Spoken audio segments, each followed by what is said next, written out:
Understanding how you get put into roles on your team, here's what you need to know with Coach O. So I'm making this video for two reasons. The first reason is because I want to explain to players why they get put into certain roles, even though they feel like they should be playing a different role. Reason number two is because you need to be able to understand that your summers as a basketball player are very valuable.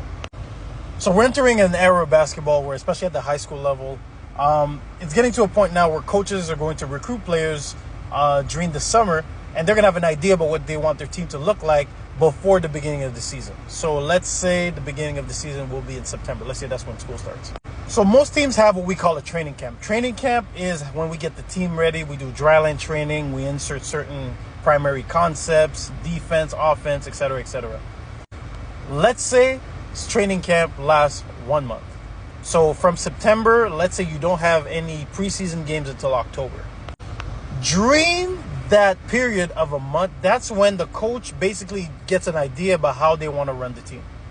So that is where they start looking at chemistry, they start looking at skill set of players, and that's where they basically base an idea on, okay, who am I going to start at the beginning for our first game? During that period, you have a limited amount of time as a player, limited amount of time to showcase to your coach why you should be playing a certain role.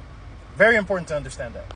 So if you call yourself a shooter and you're just taking shots and you're not making shots, guess what? You are not a shooter. If you consider yourself a point guard and you are not consistently making the right reads and you're turning it over the ball, you guessed it, you are not a point guard. And there's a lot of variables that may change this during the season, but the reality is at the beginning, that is going to be the starting point of how the team is going to evolve. Now, Coach O, why were you talking about the offseason? Your summers are very valuable as a basketball player, and you do not want to waste them. A lot of players go into the summers with no plan, and that's why they don't get the results that they want when the season starts. So my advice to young players would probably be try to figure out one or two things that you could really get better at mastering during the summer to make sure that you can see the difference when the season starts. The moral of the story, don't waste your summers.